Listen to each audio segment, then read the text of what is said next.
আসসালামু আলাইকুম। আমি মরিয়ম ইসলাম জিনিয়া চলে আসলাম নতুন আরেকটা ভ্লগ নিয়ে।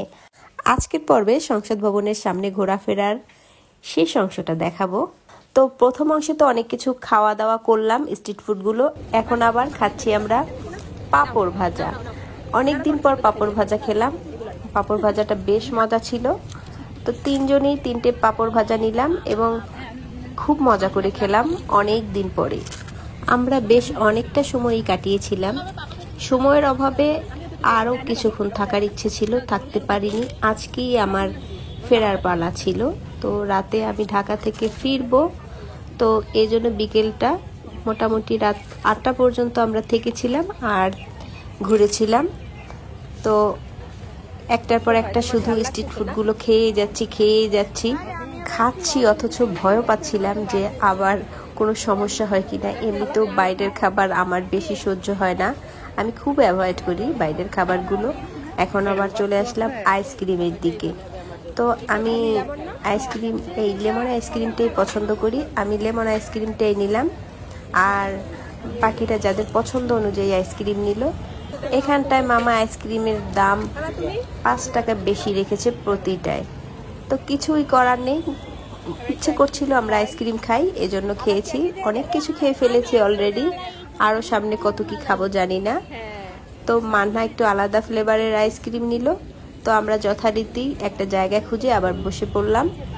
এখন আমরা আইসক্রিম খাচ্ছি বসে বসে। আসলে কোথাও ঘুরতে ভালোই লাগে, এখানটায় বসতে আমরা গল্প করছিলাম, খাচ্ছিলাম, বেশ ভালোই লেগেছে। বিশেষ করে মানহা মামুনির সাথে সময় কাটাতে আমার ভীষণ ভালো লেগেছে। খুবই মিষ্টি একটা মেয়ে। ভিডিওটা এডিট করতে করতে মামুনির কথা খুব মনে পড়ছিল। এখন এডিট করছি ভিডিওটা কিছুদিন আগের। এভাবে ভিডিও রাখা আছে বিধায়ী স্মৃতির পাতায় থেকে যাবে।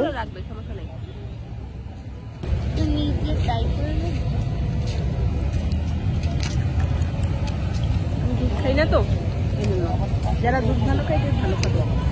তুমি আমারটা খাবা?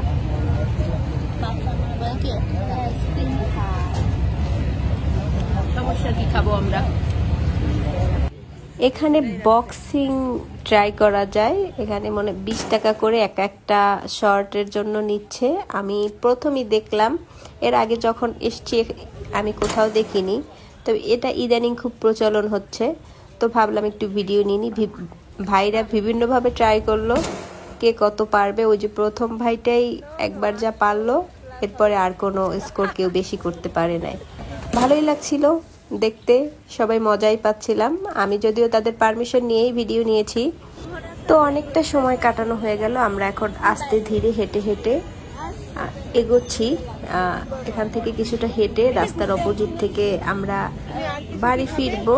তো এখন মোটামুটি সন্ধ্যে 7:30টার মতো বেজে গেছিল।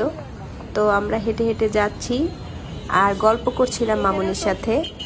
আমি আসলে পুরো সময়টা মামুনিকে ঘিরেই ছিলাম, ও আর আমি গল্প করছিলাম। আর আমার সাথে যে ছিল সে তো ক্যামেরার সামনে আসবে না, এই কারণে আর কি আমরা দুজনেই পাশাপাশি ছিলাম। এরপরে আমরা আবার দেখলাম সামনে আবার এই যে ভাইটা এখানে বিভিন্ন অর্নামেন্টস বিক্রি করছে। এখানটা একটু দেখলাম যে কি কেনা যায়, মেয়েদের কাজ যা আর কি। কোথাও কিছু দেখলে মেয়েদের সেটা দেখতে হবে, পছন্দ হলে নিয়ে নেওয়া। আমার এই আংটিটা খুব ভালো লাগছিল, পরে দেখলাম। অনেক সময় হয়ে গেছে, তারা আছে, ফিরতে হবে। তো মানহা আসলে আরও সময় কাটাতে চেয়েছিল, আমার জন্য আর পারিনি। তো আমরা হেঁটে হেঁটে ফিরে আসলাম। রাস্তা পার হয়ে আমরা চলে এলাম এখানে একটা শপিং মল। তো এখানটায় অনেক অর্নামেন্টসের দোকান ছিল। এটার ভেতরে আর যাইনি, বাইরে থেকে দেখতেছিলাম, কারণ সময় ছিল না সত্যি। তারপরে পাশেই আবার আড়ং আছে, তো ভাবলাম আড়ংয়ে একটু ঢুকে যাই। তো আড়ংয়ে উঠছি। এখানে আবার ভিডিও অ্যালাউ নেই, এই পর্যন্তই। তো ভিডিওটাও আজকের মতো এখানেই শেষ করছি। ভালো লাগলে লাইক কমেন্ট শেয়ার করে পাশে থাকবেন। দেখা হবে আমার পরবর্তী ভিডিওর সাথে। ততক্ষণ পর্যন্ত সবাই ভালো থাকবেন। আল্লাহ হাফেজ।